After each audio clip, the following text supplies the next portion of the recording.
بسم الله الرحمن الرحيم الرحمن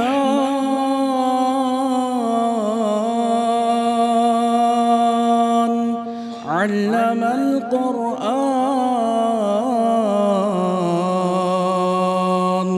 خلق الإنسان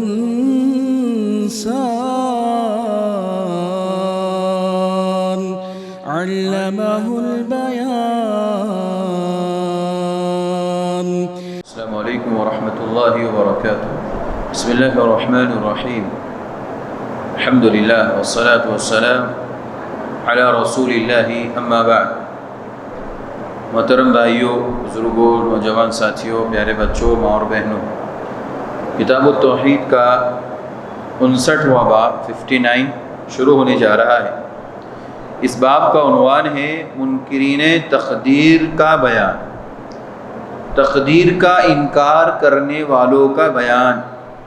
اس باب کے اندر جو لوگ تقدیر کا انکار کرتے ہیں ان کے تعلق سے قرآن و سنت کی روشنی میں شیخ محمد بن عبد الوہاب رحمہ اللہ کچھ باتیں پیش کریں گے۔ سب سے پہلے یہ بات جانیں کہ تقدیر کا کیا مطلب ہے، اور یہ ہر مسلمان کے ساتھ، ہر انسان کے ساتھ جڑی ہوئی، مسلمان نہیں بلکہ ہر مخلوق کے ساتھ جڑی ہوئی۔ دنیا کی کائنات کے اندر جتنی مخلوقات ہیں ہر مخلوق کے ساتھ یہ جڑی ہوئی چیز ہے، تو اس کا جاننا سب سے پہلے سب کی ذمہ داری ہے۔ تقدیر کا مطلب ہے اللہ تعالیٰ کو ہر چیز کے متعلق، اللہ تعالیٰ کو ہر چیز کے متعلق پہلے سے مکمل علم ہے۔ تقدیر کا مطلب ہے اللہ تعالیٰ کو ہر چیز کے متعلق، دنیا میں جتنی بھی چیزیں، دنیا میں جتنی مخلوقات ہیں، ان تمام چیزوں سے تعلق رکھنے والی جتنی بھی چیزیں ہیں ان سب کے بارے میں اللہ رب العزت کو ناقص، ادھورا، پونا، پاؤ نہیں بلکہ مکمل علم ہے۔ اس نے وہ سب کچھ اپنے یہاں لوح محفوظ میں لکھ رکھا ہے۔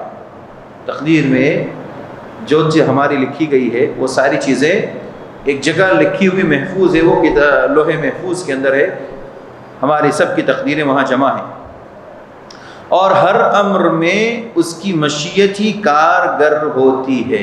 ہر امر میں، ہر کام میں، ہر فعل میں، ہر عمل میں اللہ کی مشیت یہ کار فرما ہوتی ہے۔ تقدیر میں لکھا جا چکا ہے، میرے ساتھ، آپ کے ساتھ، کسی کے ساتھ بھی خیر و شر دونوں چیزیں لکھی جا چکی ہیں۔ اب یہ خیر اور شر کا ہمیں اور آپ کو پہنچنا اور ملنا یہ مشیت الہی، اللہ کی مشیت اور اللہ کی چاہت، اللہ کی مرضی کے مطابق ہو۔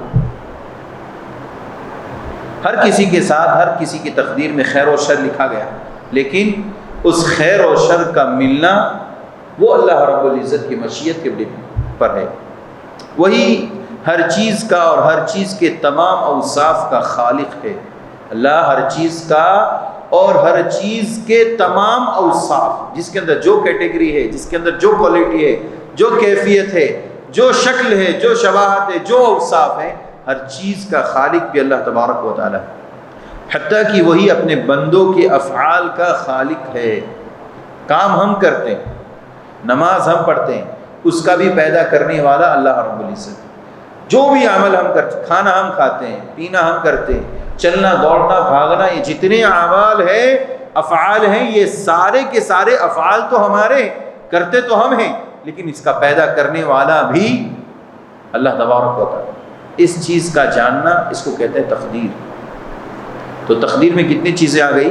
پہلی بات، پھر ایک بار دوہرا رہا ہوں کہ ہر چیز کے متعلق پہلے سے مکمل علم کا ہونا، یعنی ہر چیز دنیا میں جتنی مخلوقات، حتیٰ کہ ایک ذرہ بھی، ایک ذرہ اس کے بارے میں بھی اللہ کو مکمل علم ہے، کہاں سے نکلے گا، کہاں داخل ہوگا، کس کے گھر پر گرے گا، کہاں سے یہ واپس ہوگا، ان سب چیزوں کا علم اللہ رب العزت۔ تقدیر کا مطلب دوسری چیز کہ جتنی تقدیر ہماری لکھی گئی ہے، جتنی مخلوقات ہیں سب کی، یہ ایک جگہ لوح محفوظ کے اندر لکھی ہوئی موجود ہے۔ ایسا نہیں ہے کہ لکھا گیا ہو اور رجسٹر سالوں سال گزر جانے کی وجہ سے منسوخ کر دیے گئے ہوں یا کہیں اور جگہ چلے گئے ہو، ایسا نہیں ہے۔ یہ ایک جگہ لوح محفوظ کے اندر موجود لکھی ہوئی۔ تیسری چیز کہ جو بھی کام ہے، جو بھی امر ہے، جو بھی معاملہ ہے، اس کے اندر اللہ رب العزت کی مشیت شامل حال ہوتی ہے۔ کوئی بھی کام اپنی مرضی سے نہیں ہوتا۔ اگر ہم کو نماز پڑھنا ہے، مثال کے طور پر روزہ رکھنا ہے، کھانا ہے، چلنا ہے، دوڑنا ہے، کاروبار کرنا ہے، جتنے بھی کام ہیں سارے کام اپنے اختیار سے نہیں ہوتے جب تک کہ اللہ کی اس میں مشیت شامل حال نہ ہو۔ تو یہ تقدیر کا مطلب ہے۔ اور اسی طرح سے چوتھی چیز کہ ہر چیز کو بھی اللہ نے پیدا کیا اور ہر چیز کے اوصاف کو بھی، رنگ گورا، کالا، سفید، کسی بھی قسم کی چیزیں، چھوٹا بڑا، درمیانی قد، لمبا، ہاتھ چھوٹا سر بڑا، جتنی کیفیت میں اللہ رب العزت نے مخلوقات کو اور چیزوں کو پیدا کیا ہے، اللہ کہتا ہے اس کا بھی علم اللہ رب العزت کو۔ یہ تقدیر کا مطلب ہے۔ اور پانچویں اور آخری بات یہ ہے کہ اللہ تبارک و تعالیٰ کو صرف بندوں ہی کا علم نہیں ہے، صرف مخلوقات کا ہی نہیں، بلکہ مخلوقات جتنی ہیں وہ جو بھی کام کرنے والے ہیں، جو بھی افعال کرنے والے ہیں، ان سب کا بھی علم ہے۔ ایک چڑیا یہاں سے اڑ کر کے کہاں جا کر کے ٹھہرے گی، کہاں جا کر کے رکے گی، اس کا یہ اڑنا، یہ چلنا، ہوا میں تیرنا، اس کا بھی علم اللہ کو ہے۔ یہ بھی تقدیر کے اندر داخل ہے۔ اتنی باریکیاں ہیں تقدیر کے اندر، سبحان اللہ۔ ان چیزوں کا نام، ان سب چیزوں کا جاننا تقدیر کہلاتا ہے۔ جو لوگ ان سب چیزوں کا انکار کرتے ہیں ان کو منکرین تقدیر کہتے ہیں۔ تو منکرین تقدیر کا یہاں پر بیان کیا جا رہا ہے، ان کی وضاحت کی جا رہی ہے۔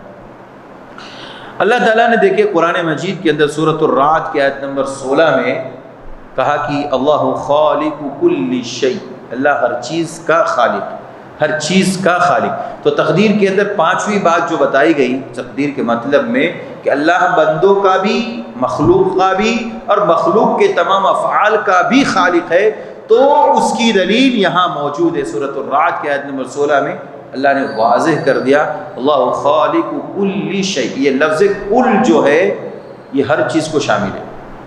لفظ کل ہر چیز کو شامل ہے، مخلوقات اور مخلوقات کے اوصاف، مخلوقات کے افعال، ان کے کردار، ان کا کیریکٹر، ان کا معاملہ، ان کا رہن سہن، ان کی زندگی، ہر چیز کو شامل ہے۔ اللہ ہر چیز کا خالق۔ اس سلسلے میں امام محمد بن عبد الوہاب رحمہ اللہ نے صحیح مسلم کی ایک روایت یہاں پر پیش کی۔ بہت عظیم یہ روایت ہے، بہت ہی اہمیت رکھتی ہے، بہت ہی معنی خیز یہ حدیث ہیں۔ راوی ہیں عبداللہ ابن عمر رضی اللہ عنہما۔ عبداللہ ابن عمر جلیل القدر صحابی ہیں۔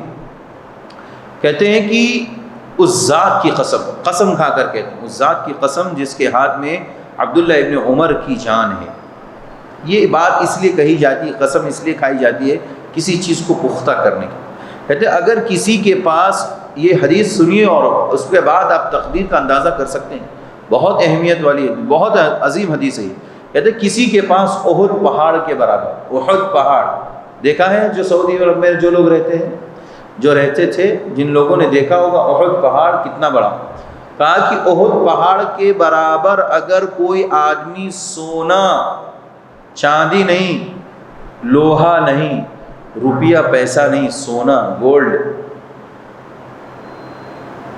اگر کسی کے پاس ہو اور وہ اسے اللہ کی راہ میں خرچ کر دے اخلاص کے ساتھ، للہیت کے ساتھ، ہر قسم کے ریا، نمود، دکھاوے، حرص، لالچ، طمع وغیرہ سب کو بالائے طاق رکھ کر کے، سب کو بھول کر کے صرف اللہ کو راضی کرنے کے لیے پورا احد پہاڑ کے برابر اگر وہ اللہ کے راستے میں سونا خرچ کر دے، عبداللہ ابن عمر کہتے ہیں، تو اس کا یہ عمل اللہ کے یہاں، سنیے، اس کا یہ عمل اللہ کے یہاں اس وقت تک قبول نہ ہوگا جب تک کہ وہ تقدیر پر ایمان نہ لائے۔ اللہ، اگر تقدیر پر ایمان نہیں ہے تو احد پہاڑ کے برابر بھی اگر وہ سونا خرچ کر دے اللہ کے راستے میں، بھائی اللہ کے راستے میں خرچ کرنا کتنا ثواب کا کام ہے، حدیث معلوم ہے نا. اگر بندہ ایک چھوٹا سا، حدیث کے الفاظ نبی صلی اللہ علیہ وسلم فرماتے ہیں کہ ایک کھجور یا کھجور کا تھوڑا سا ٹکڑا ہی اللہ کے راستے میں خرچ کرتا ہے اخلاص کے ساتھ، اللہ تبارک و تعالیٰ اس کی پرورش کرتا ہے یہاں تک کہ حتی تکون مثل الجبل یا مثل الجبال. اللہ کے نبی صلی اللہ علیہ وسلم نے فرمایا کہ اللہ اس کو اتنا بڑا کر دیتا ہے کہ یہاں کے پہاڑ کے برابر، یعنی اس کا ثواب اور اس کا مقام اللہ کی نظر میں بہت ہے، گرچہ وہ دیا گیا معمولی صدقہ ہے. اگر انسان احد پہاڑ کے برابر صدقہ کرے تو اس کا کیا مقام ہے، اس کا اندازہ ہم نہیں کر سکتے. سبحان اللہ. لیکن عبداللہ ابن عمر کہتے ہیں اگر اس کا یہ عمل اتنا نیک اور خیر والا عمل اخلاص و للہیت کے ساتھ اللہ کو صرف راضی کرنے کے، اگر تقدیر پر ایمان رکھ کر کے نہ ہو تو پھر اس کا عمل یہ کسی کام کا ہے، کسی کام کا. اس سے اندازہ ہوا تقدیر کی کیا اہمیت ہے، تقدیر کی کتنی اہمیت ہے. بغیر تقدیر کے اس کے اوپر ایمان رکھ کر کے کوئی عمل قبول ہی نہیں. پھر انہوں نے اپنی اس بات پر بطور دلیل، عبداللہ ابن عمر تو خیر خود صحابی رسول ہے، اب وہ بات کرتے تو صحابی کا ایک قول بھی اگر اس کے مخالف کوئی حدیث نہیں یا صحابی کا دوسرے صحابی کا کوئی رد عمل نہیں تو اس کو قبول کیا جا سکتا تھا. لیکن انہوں نے اپنی اس بات کو مضبوط کرنے کے لیے کہا کہ اگر تمہیں معلوم کرنا ہو کہ میری بات کیسی ہے تو یہ حدیث پڑھو، یہ حدیث میں تمہیں بطور دلیل پیش کرتا ہوں. نبی صلی اللہ علیہ وسلم نے ارشاد فرمایا، کیا فرمایا؟ آپ نے کہا الایمان ان تؤمن باللہ وملائکتہ وکتبہ ورسلہ والیوم الآخر وتؤمن بالقدر خیرہ وشرہ. پوری ایمان کی بات اور پوری ایمان کے ارکان کی باتیں یہاں پر انہوں نے ذکر کر دی. اچھا کیوں کہا یہ بات انہوں نے؟ یہ بطور دلیل اس لیے کہا کہ کہا دیکھو ایمان نام کس چیز کا ہے؟ ایمان ہے ان تؤمن باللہ، اللہ کی ذات پر ایمان لانا، وملائکتہ اللہ کے فرشتوں پر ایمان لانا، وکتبہ اس کی کتابوں پر ایمان لانا، ورسلہ اس کے رسولوں پر، والیوم الآخر آخرت کے دن پر ایمان رکھنا، وتؤمن بالقدر خیرہ وشرہ اور اچھی اور بری تقدیر پر ایمان لانا. یہ ایمان کا حصہ ہے. اگر کوئی آدمی تقدیر کا انکار کرتا ہے تو اس کا مطلب یہ ہے کہ اس کا ایمان مکمل نہیں ہے، اس کا ایمان مکمل نہیں ہے. اور جس کا ایمان تقدیر پر نہ ہو، عبداللہ ابن عمر کہتے احد پہاڑ کے برابر بھی وہ اللہ کے راستے میں اگر وہ سونا خرچ کر دے صدقے کے طور پر، اللہ اس کو قبول نہیں کرے گا، کیونکہ اس کا ایمان ہی نہیں، ایمان ہی نہیں. بھائی یہ عمارت جو آپ کے سامنے یہ بنی ہوئی ہے، یہ مسجد ایسی کھڑی ہے کیا؟ بغیر اس کے کھڑی ہے یا اس کے نیچے کچھ ستونوں کے اوپر کھڑی ہے؟ جی ستون ہے، بنیاد ہے، نیچے اس کے لیے کام کیا گیا، اس کی بنیاد اور بیس ڈالی گئی، نیچے سے مضبوط کیا گیا، تبھی تو اتنی ساری چیزیں اس کے اوپر کھڑی ہے.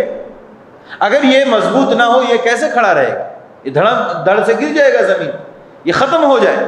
ایسے ہی سمجھ لیجئے کہ ہمارا ہر عمل عقیدے پر کھڑا ہے، توحید پر کھڑا ہے، ایمانیات پر کھڑا ہے، اور ایمان کے اوپر ہمارا ہر عمل منحصر ہے.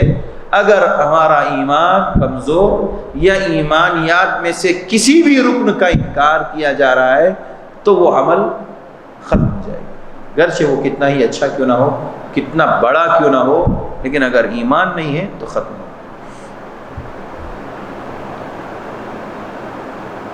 عبداللہ ابن عمر رضی اللہ عنہما نے جو بات کہی ہے، اللہ تعالیٰ صرف مسلمانوں کے اعمال صالحہ کو قبول کرتا ہے. یہ پیغام ہے اس حدیث کا کہ یہ جو بات انہوں نے کہی کہ تقدیر پر ایمان لانا کیوں ضروری ہے اور مثال دے کر کے سمجھایا، تو ان کا مقصد یہ ہے کہ دنیا میں اللہ، اگر آپ کو معلوم کرنا ہے کہ دنیا میں اللہ کس کا عمل قبول کرتا ہے، کس بندے کے اعمال کو قبول کرتا ہے، تو یہ نوٹ کر لیجئے اچھی طرح سے، سوائے مسلمان موحد بندے کے جس کا ایمان اللہ کی ذات پر اور جو ایمانیات کے تمام تقاضوں کو پورا کرتا، صرف اسی کا عمل قبول ہوتا ہے، باقی کسی کا بھی نہیں. یہ بتانا چاہ رہے ہیں ابن عمر رضی اللہ عنہ۔ اگر آپ کو معلوم کرنا ہے کہ کس کے اعمال اللہ کی بارگاہ میں قبول ہوتے ہیں تو یہ بنیادی نقطہ یاد رکھیے، جس کا عقیدہ صحیح، جس کا ایمان صحیح اور تمام ایمانیات کے تقاضوں کو جو پورا کرتا ہے اسی کا عمل قبول ہے، باقی کسی کا بھی نہیں، کسی کا بھی نہیں۔ اس لیے آج دنیا میں دیکھیں مسلمانوں کی تعداد کتنی ہے؟ انڈیا میں 35 کروڑ ہے، 35 کروڑ مسلمان، ایسے 135 کروڑ لوگوں بتائے جاتے پورے انڈیا کے اندر، لیکن صرف ہم 35 کروڑ مسلمان اگر مانیں، صرف انڈیا میں، صرف انڈیا کی بات کر رہا ہوں، اس میں سے ہم لوگ کتنے، ہم لوگ کتنے؟ 1 کروڑ بھی نہیں ہوں گے، مشکل سے ہوں گے ہم لوگ، مطلب جانتے ہیں نا، خالص توحید پرست، ورنہ دوسرے تو بہت سارے مسلمان ہیں لیکن وہ مشرک ہیں، یا کہیں نہ کہیں ان کے یہاں شرک پایا جائے۔ تو اتنی تعداد جو مسلمانوں کی 34 کروڑ اگر روئے زمین پر عبادات کر رہی ہیں، 35 کروڑ کی تعداد میں مسلمانوں کی، اور ہر 5 وقت کی نماز اپنے اپنے وقت پر پڑھ رہی ہے، اذانیں دی جا رہی ہے، اتنے بڑے بڑے اعمال، اس کے باوجود مسلمان ہندوستان پر حکومت نہیں کر پا رہے ہیں، مسلمانوں کے مسائل حل نہیں ہو پا رہے ہیں، اس کا مطلب یہ ہے کہ کچھ تو گڑبڑی ہے، کچھ تو خرابی ہے، اور سب سے بڑی خرابی عقیدے کی خرابی، توحید کی خرابی ہے، عقیدے اور منہج کی خرابی ہے، اور اللہ کی ذات پر ایمان اور یقین اور تقدیر کے اوپر ایمان نہ رکھنے کی خرابی ہے، سب سے بڑی خرابی۔ ورنہ کتنے تھے صحابہ پہلی جنگ کے موقع پہ؟ کتنے تھے بھائی؟ بدر کے موقع پہ صرف 313، صرف 313، اور سامنے کتنے تھے؟ میدان میں 1000 تھے، اور پسے پردہ پوری دنیا تھی، 313 صرف مسلمان پوری دنیا کے اندر روئے زمین پر۔ اسی لیے پیارے نبی نے دعا کرتے ہوئے کہا، مٹھی بھر زمین پر، مٹھی بھر جماعت، اللہ روئے زمین پر اگر آج کے دن بدر کے موقع پر دعا کرتے ہوئے کہا تھا ختم ہو گئی، تو پھر قیامت تک تیرا نام لینے والا کوئی نہیں ہوگا۔ اللہ اکبر، یہ نبی کی دعا ہے، اور نبی کی دعا کی برکت ہے کہ آج پوری دنیا میں مسلمان ہر خطے میں پھیلا ہوا۔ لیکن بتانے کا مقصود یہ ہے صرف 313 تھے، 313، 1000 کی تعداد تو میدان میں موجود تھی، اور غیر میدان میں کتنے تھے؟ سارے وہی تھے، گرچہ وہ اپنے آپ کو اہل کتاب ہو یا کوئی بھی ہو، سارے کے سارے منکرین تقدیر تھے، اللہ رب العزت کا انکار کرنے والے تھے۔ میرے بھائیو، آخر ایسا کون سا جنون تھا، ایسا صحابہ کے اندر کون سا ایمان داخل ہوا تھا کہ جس ایمان کا پاور اتنا کہ نبی صلی اللہ علیہ وسلم جو ہے مدینہ میں بیٹھے، 1000 کی مسافت کی، 1 مہینے کی مسافت کی دوری پر دشمن بیٹھے اور کانپتا رہے کہ محمد اور اس کے ساتھی اگر آ گئے تو زمین ہل جائے گی۔ کیا تھا وہ ایمان ہی تھا، ایمان تھا، صحابہ کا ایمان۔ اسی لیے اللہ نے معیار بنا دیا، صحابہ کے ایمان کو معیار بنا دیا، کہا اگر آپ کا ایمان صحابہ کی طرح ہے تو کامیاب ہے۔ فَإِنْ آمَنُوا بِمِثْلِ مَا آمَنْتُمْ بِهِ فَقَدِ اهْتَدَوْا، اگر آپ کا ایمان صحابہ کی طرح ہے تو آپ ہدایت یافتہ ہیں، اور اگر صحابہ کے ایمان سے ہٹ کر کے ہمارا ایمان ہے تو پھر کیا کہیں گے 34 کروڑ مسلمانوں کو؟ کیا کہیں گے؟ صحابہ کی طرح ایمان ہے ان لوگوں کا؟ ہمارے صحابہ شرک کرتے تھے، کفر کبھی نہیں کیے، شرک کبھی نہیں کیے، بدعات اور خرافات میں کبھی نہیں، اسی طرح سے اپنے بزرگوں کی کبھی انہوں نے تقلید نہیں کی، اپنے بزرگوں کی کبھی تقلید نہیں کی، اپنے ائمہ کے پیچھے کبھی نہیں بھاگے، ان کا منہج سلف، قرآن اور سنت، بس اس کے علاوہ کچھ بھی نہیں۔ اگر مسلمان دنیا میں، دیکھیں قرآن کا وعدہ ہے، اللہ رب العزت کا وعدہ ہے، ہم تم کو دنیا میں حکومت دیں گے، زمین کا مالک بنائیں گے، لیکن شرط ہے، یہ شرط ہے تم موحد ہو جاؤ، اور تم مجھ سے میرے ساتھ کسی کو شریک مت کرو، شرک بھی نہیں ہونا چاہیے اور توحید پرست بھی ہونا چاہیے. دونوں چیزیں جب تک ہمارے مسلمان بھائیوں میں ہوں گی تب انشاءاللہ مسلمانوں کی حکومت قائم ہوگی, ورنہ صرف خواب دیکھیں گے, ورنہ کچھ نہیں ہونے والا. بہرحال میرے بھائیوں, عبداللہ ابن عمر رضی اللہ عنہما نے جو بات بتائی, اس لیے کہا کہ مسلمانوں کی بڑی تعداد ہم کو آپ کو عمل کرتی ہوئی نظر آتی ہے, نماز پڑھتی ہوئی نظر آتی ہے, سجدہ کرتی. بھائی سجدہ کرنے کا کتنا بڑا ثواب ہے معلوم ہے آپ لوگوں کو؟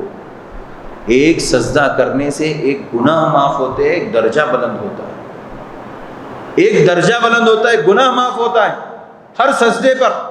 صرف سجدے کی بات کر رہا ہوں, اگر پوری نماز کو اگر ہم کاؤنٹ کریں اس کے ثواب کی تو سبحان اللہ ہم گن نہیں سکتے. اور ایک دو نہیں, میں نے جیسے کہ بتایا 35 کروڑ اگر مسلمان صرف انڈیا میں مان لیا جائے, وہ سب کے سب 35 کروڑ مسلمان نماز ادا کر رہے ہیں, تو 35 کروڑ درجے بلند ہونے چاہیے ہر سجدے کے ساتھ, اور 35 کروڑ گناہ معاف ہونے چاہیے, ہے کہ نہیں میرے بھائیوں؟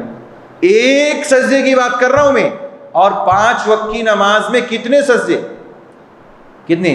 ایک وقت کی 4 رکعت ہے تو 4 رکعت میں کتنے سجدے ہوتے ہیں؟ ایک میں 2, 8 ہو گئے.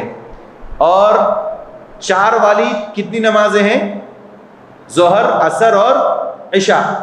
تو ظہر, عصر اور عشاء 4 رکعت والی نماز میں 8 سجدے کو ہم ضرب دے دیے تو کتنے ہو گئے؟ 24 ہو گئے. اور 3 والی ایک ہے تو 3 دونی 6 سجدے اور ہو گئے, 30 سجدے ہو گئے. فجر کی نماز میں 4 سجدے, کتنے ہو گئے؟ 34 سجدے ہوئے. یہ فرض نماز کی بات کر رہا ہوں میں, صرف فرض نماز 34 ہو گئے, وہیں تعداد وہیں پہنچ گئی. سبحان اللہ, 34 فرض سجدے ہیں, اور 34 کروڑ مسلمان اگر سجدے کر رہے ہیں, اب آپ اس کو ضرب دے دیجئے, شاید وہ کیلکولیٹ بھی نہیں کر پائے گا. اتنے سجدے ہو رہے ہیں اتنی تعداد میں ہر 5 وقت میں, اس کے باوجود اب ہونا تو یہ چاہیے اتنے درجات بلند ہو مسلمانوں کے اور اتنے گناہ معاف ہو. پھر کیوں؟ نہ تو مسلمان کی تکلیف دور ہو رہی ہے, نہ مسلمانوں کی پریشانی دور ہو رہی ہے, نہ مسلمانوں کے مسائل حل ہو رہے ہیں. اس کا مطلب یہ کہ عبادتیں قبول نہیں ہو رہی. دیکھیں اخلاص میں بھی کمی ہو سکتی ہے انسان کی. اللہ رب العزت انسان کی اخلاص کے مطابق قبول کرتا ہے, سنت رسول کے مطابق وہ سجدہ ہو تو قبول ہوتا ہے. وہ دونوں چیزیں اپنی جگہ باقی ہیں. اس کے ساتھ ساتھ عقیدہ بھی ہونا چاہیے. اگر عقیدہ درست نہیں ہے تو کوئی بھی عمل اللہ کی بارگاہ میں قبول نہیں. عبداللہ ابن عمر رضی اللہ عنہما یہی سمجھا رہے ہیں کہ دنیا میں اتنے مسلمان ہیں, سارے مسلمانوں کے سجدے اور سارے مسلمانوں کی عبادتیں قبول نہیں ہوتی. ہاں, قبول انہی لوگوں کی ہوتی ہے جن کا عقیدہ صحیح ہوتا ہے, جن کا منہج صحیح ہوتا ہے, اور جن کا تقدیر پر ایمان ہوتا ہے. یہ بہت اہم بات ہے. دوسری روایت, اس کے راوی ہے عبادہ بن صامت, وہ بھی ایک بہت پیارا واقعہ ذکر کرتے ہیں, بہت اہم بات ذکر کرتے ہیں. عبادہ بن صامت رضی اللہ عنہ نے اپنے بیٹے سے فرمایا, اللہ اکبر, بیٹوں کو نصیحت کیسی کرنی چاہیے. دیکھیے, کہا کہ بیٹا تو اس وقت تک لذت ایمان سے لطف اندوز نہیں ہو سکتا, یعنی تجھے ایمان کی لذت مل ہی نہیں سکتی. کب؟ اس وقت تک جب تک کہ یہ یقین نہ کر لے کہ جو تکلیف تجھے پہنچنے والی ہے وہ تجھ سے کبھی ٹل نہیں سکتی, اور جو نہیں پہنچنی وہ کبھی تم تک پہنچ نہیں سکتی. عقیدہ بتایا جا رہا, تقدیر پر ایمان بتایا جا رہا. کیا کہا؟ پھر سے ایک بار کہا کہ تم ایمان کی لذت اس وقت تک حاصل نہیں کر سکتے میرے بیٹے جب تک کہ تمہیں یہ 2 باتیں یاد نہ ہو, 2 باتوں پر تمہارا ایمان اور یقین نہ ہو. کیا ہے؟ پہلی بات یہ کہ جو تکلیف تجھے پہنچنے والی ہے, پہنچی نہیں ابھی, پہنچنے والی ہے, تو کہاں لکھا ہے؟ کہاں لکھا ہے بھائی؟ بولیے. تقدیر میں لکھا ہوا ہے, لوح محفوظ میں محفوظ ہے, تقدیر میں لکھا ہوا ہے. جو تکلیف تجھے پہنچنے والی ہے وہ تجھ سے کبھی ٹل نہیں سکتی, یعنی وہ رک نہیں سکتی, وہ آ کر کے رہے. اس کے اوپر آپ کا ایمان, میرا ایمان ہونا چاہیے. یہ بیٹے کو نصیحت کرتے ہوئے عبادہ بن صامت رضی اللہ عنہ نے کہا. دوسری بات کہا کہ جو نہیں پہنچی تک پہنچی نہیں، وہ تم تک پہنچ ہی نہیں سکتی، جو تمہاری تقدیر میں نہیں ہے، پہنچنے والی نہیں ہے، وہ پہنچ ہی نہیں سکتی تم تک۔ جس کا اس دو چیزوں پر ایمان ہو اس کی تقدیر بہت مضبوط ہو۔ ہم عام طور پہ خوشحالی میں مسلمانوں کو دیکھتے ہیں، اللہ کیسا ہے، کیسا الحمدللہ الحمدللہ سبحان اللہ، ہم جب دیکھو تب اللہ رب العزت کی تعریف، لیکن ذرا غم تکلیف کیا ہے، چل رہا ہے بس، کٹ رہا ہے۔ یہ یہاں پر ہماری تقدیر کا امتحان ہے۔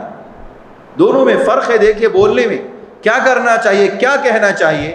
دونوں کے موقع پر اللہ کے نبی صلی اللہ علیہ وسلم نے ہمیں دعا سکھائی، جب اچھے حالات ہوں تو کیا کہنا چاہیے، الحمدللہ بنعمتہ تتم الصالحات، الحمدللہ بنعمتہ تتم الصالحات۔ اللہ رب العزت کی حمد و ثنا، اللہ رب العزت نے جس کیفیت میں ہمیں رکھا ہے الحمد، اور ذرا حالات تھوڑے تنگ جیسے ہو تو بھی کیا کہنا چاہیے، الحمدللہ علی کل حال، الحمدللہ علی کل حال۔ دونوں میں فرق ہے، اور یہ دونوں چیزیں اللہ رب العزت کی حمد و ثنا پر قائم ہیں۔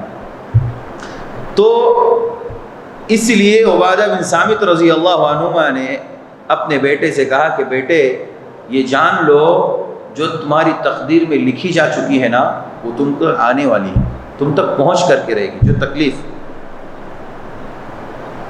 اور اگر کوئی چیز اگر نہیں پہنچی ہے تو سمجھ لو کہ تم تک وہ نہیں پہنچی ہے، تو اس کا مطلب ہے کہ تمہاری تقدیر میں وہ چیز نہیں ہے، اگر ہوگی تو تم تک پہنچ کر کے رہے گی۔ اس پر ہمارا ایمان ہونا چاہیے۔ اب مثال کے طور پہ ہم جا رہے تھے، اچانک کوئی حادثہ ہو گیا، یا گھر میں بیٹھے بیٹھے کوئی معاملہ ہو گیا، تو ہمیں اس پر کیا کرنا چاہیے، اللہ تو نے دیا ہے اس تکلیف کو، تو ہی دور کرنے والا، یہ میری تقدیر میں لکھا تھا، تو نے مجھے یہ فیصلہ مجھے منظور ہے، خوشی خوشی منظور ہے، تیرے فیصلے پر میں راضی ہوں۔ جس بندے نے اس موقع پر یہ کہا سبحان اللہ، اللہ اس کے اوپر بہت خوش ہوتا ہے، بہت خوش ہوتا ہے، اور یہی اصل تقدیر پر ایمان ہے۔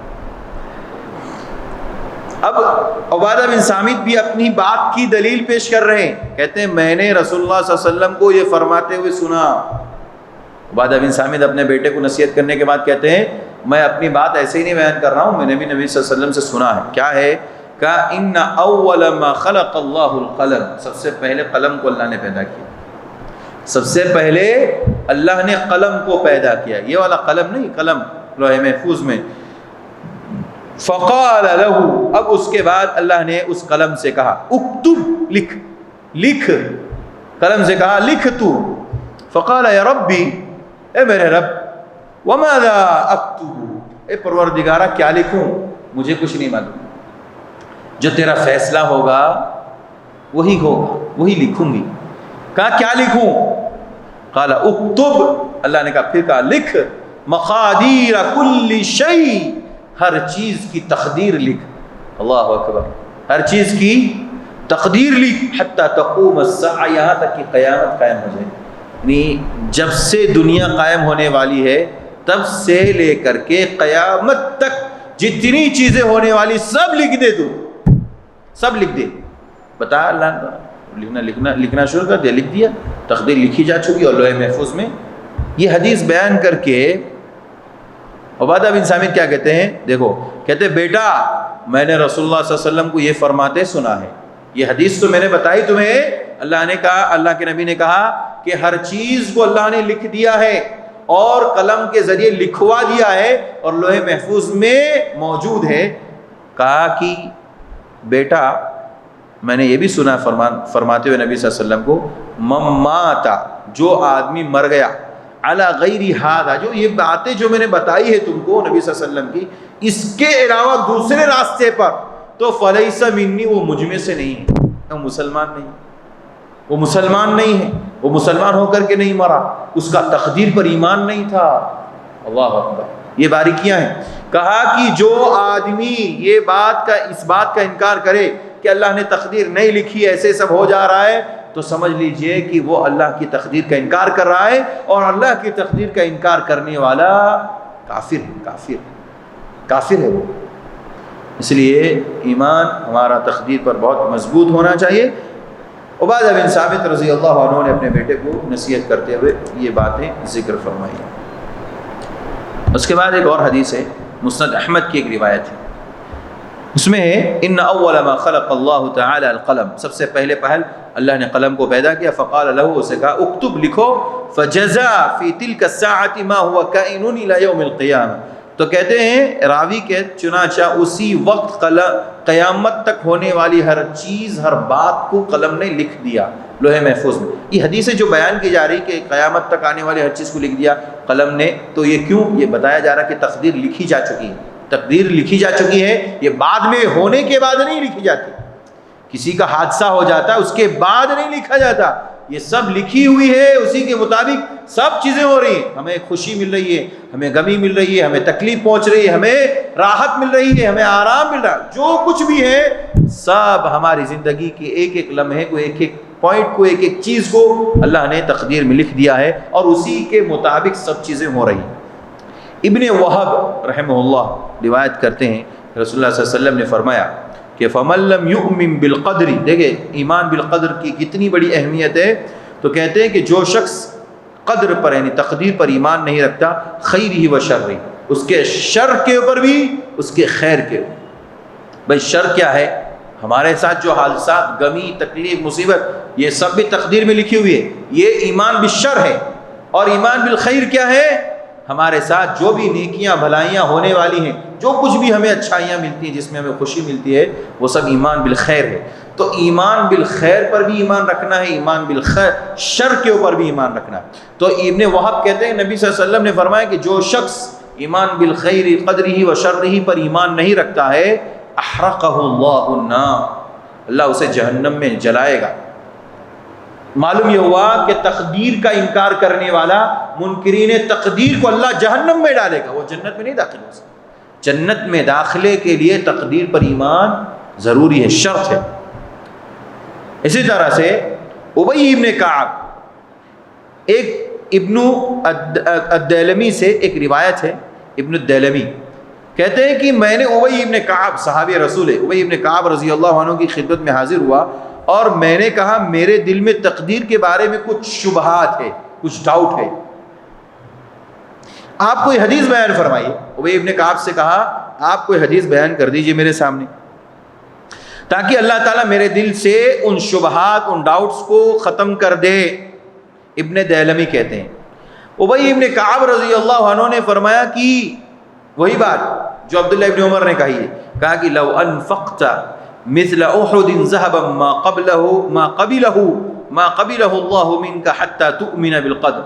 ابی ابن کعب نے کہا دیکھو تم اگر احد پہاڑ کے برابر سونا خرچ کر دو اور اللہ کی تقدیر پر، اللہ نے لکھی ہوئی جو تقدیر ہے اس پر تمہارا ایمان نہیں ہے نا، تو ما قبلہ اللہ منک، اللہ تجھ سے کچھ بھی قبول نہیں کرے گا۔ وَتَعْلَمَ مَا أَصَابَكَ لَمْ يَكُنْ لِيُخْطِئَكَ، اور دوسری نصیحت کرتے ہوئے کہا تقدیر کے معاملے کو لے کر کے، ابی ابن کعب نے کہا کہ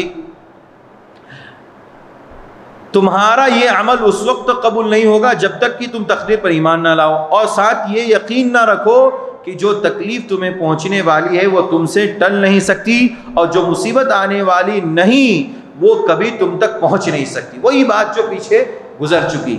تقدیر پر ایمان کا مطلب یہ ہے، کہا کہ تقدیر کے شبہات کو، ڈاؤٹ کو ختم کرنا ہے تو پہلی بات یہ رکھو، یاد رکھو کہ اللہ تعالیٰ ہی نے تقدیر لکھی ہے اور بغیر تقدیر کے کوئی عمل قبول نہیں۔